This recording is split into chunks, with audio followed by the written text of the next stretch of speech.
I'll make sure.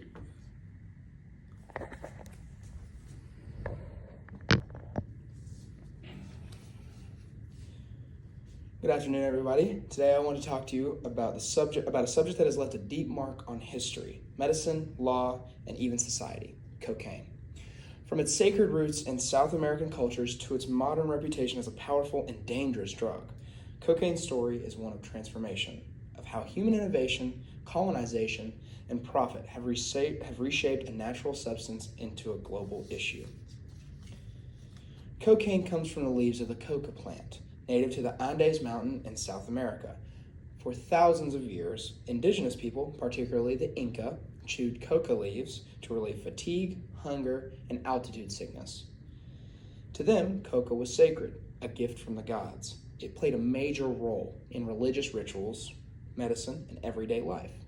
Importantly, chewing coca leaves produced only a mild stimulant effect, far from the intensity of modern cocaine use. Fast forward to the 19th century. In 1859, a German chemist named Albert Niemann isolated the active compound from coca leaves and named it cocaine. His discovery marked the beginning of cocaine's medical and scientific journey in Europe. In the late 1800s, cocaine was hailed as a miracle drug. Doctors used it as a local anesthetic, particularly in eye and throat surgery. Sigmund Freud, the famous neurologist, even promoted it as a treatment for depression and addiction. He called it a magical drug, which he later regretted.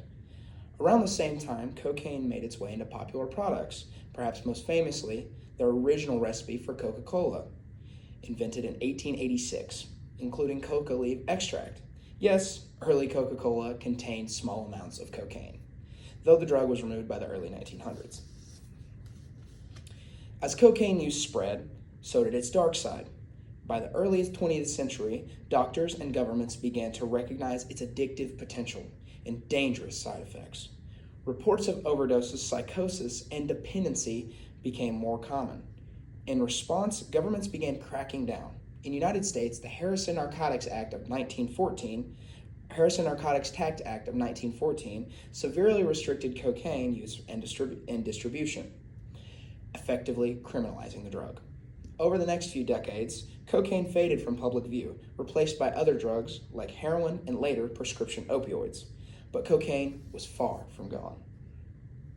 In the 1970s, especially the 1980s, cocaine made a very dramatic comeback, this time as a party drug of the wealthy and the elite. Snorted at clubs and celebrity parties, it became associated with glamour, power, and success. But underneath the surface, the consequences were devastating. As demand grew, drug cartels in California, particularly the Medellin cartel, led by Pablo Escobar, rose to power, supplying vast quantities of cocaine to the U.S. and beyond. Violence, corruption, and instability followed. Entire regions were plunged into chaos, and thousands lost their lives. Pablo Emilio Escobar Gaviria, born on December 1st, 1949, in Rio de Janeiro, Colombia, was one of the most notorious figures in the history of organized crime. As the leader of the Medellin cartel, he became the wealthiest criminal in the world at his peak, controlling an empire that trafficked vast amounts of cocaine into the United States and other global markets. His reign of terror spanned the 1980s until his death in 1993. Despite his criminal activities, Escobar remains a complex figure in Colombian history, with legacies that remains the subject of debate. Escobar's rise to power was marked by his ruthlessness and business acumen. He started his criminal career with small-time schemes, such as selling fake diplomas and smuggling goods. However, his big break came when he entered the cocaine trade. In the 1970s, the demand for cocaine in the United States was skyrocketing, and Escobar seized this opportunity. He and his associates set up a network to produce, refine, and distribute cocaine, eventually controlling as much as 80% of the cocaine smuggled into the U.S. at the height of his power. His wealth was staggering. At the height of his criminal empire, it was estimated that Escobar was making more than $70 million per day from this cocaine trade. His net worth at his peak was around $30 billion, making him one of the richest men in the world, even outpacing some of the wealthiest legitimate businessmen at the time. Escobar used his fortune not only for personal luxury, but he also owned numerous estates, including a luxurious mansion known as Hacienda Nápoles, but also to maintain a vast network of bribes, corrupt officials, and even a private army of hitmen.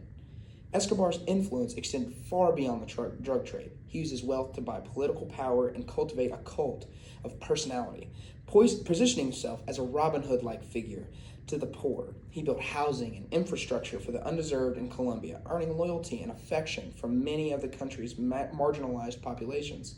This good guy image helped shield him from law enforcement at the time, as many saw him as a benefactor, not just a criminal.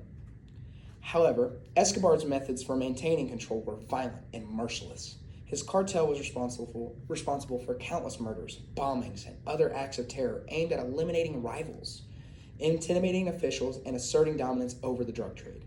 Escobar's notorious use of violence escalated as the Colombian government and law enforcement, backed by U.S. forces, began to crack down on his operations. He famously declared war on the Colombian government, and his cartel's actions caused widespread fear and chaos throughout the country. Escobar's reign came to an end in the early 1990s after a years-long manhunt. In 1991, facing increasing pressure from the Colombian government and U.S. authorities, he negotiated his surrender to authorities in exchange for a prison sentence which he could retain control over his operations. He constructed a luxurious, self-made prison known as La Catedral, but this arrangement was short-lived. The authorities grew suspicious of Escobar's continued criminal activities while incarcerated, and in 1992, the Colombian government decided to transfer him to a more secure facility. Escobar escaped, sparking a nationwide search. Pablo Escobar was eventually tracked down and killed by the Colombian National Police on December 2nd, 1993, in Medellin, just a day after his 44th birthday. His death marked the end of the Medellin's cartel dominance in the drug trade, but the vacuum left behind by his death led to a continued violent struggle for control over the cocaine market, with other cartels, such as the Cali cartel, emerging to take over. The crack cocaine epidemic in the United States added fuel to this fire. Crack, a cheaper, smokable form of cocaine, spread rapidly through urban communities in the 1980s. It devastated families, increasing incarceration rates, especially among Black Americans, and led to deeply controversial drug policies, including the infamous disparity in sentencing between crack and powder cocaine. Today, cocaine remains as one of the most widely used and illegal stimulants in the world. Its production has only increased, and while major drug lords like Escobar are gone, organized crime and narco violence remain serious issues in parts of Latin America. Medically, cocaine is still used in very limited cases, mostly as a local anesthetic in certain surgeries, but its recreational use is illegal in most countries. In recent years, however, some countries have revisited decriminalization and harm reduction strategies, focusing on more treatment than punishment. But the global market for cocaine remains a multi-billion-dollar industry, fueled by poverty on one end and consumer demand on the other. So, what can we learn from the history of cocaine? It is a story of contradiction. A sacred plant becomes a surgical tool, then a luxury product, then a destructive street drug. It's a story of how we've tried to control nature, and often lost control in the process. And it's a reminder that no substance exists in a vacuum. It's shaped by culture, economics, politics, and power. Understanding the history doesn't just help make sense of the past. It helps us think more clearly about the future, about how we address addiction, how we treat people affected by it, and how we respond to the global systems that make drugs like cocaine so profitable and so dangerous. Thank you.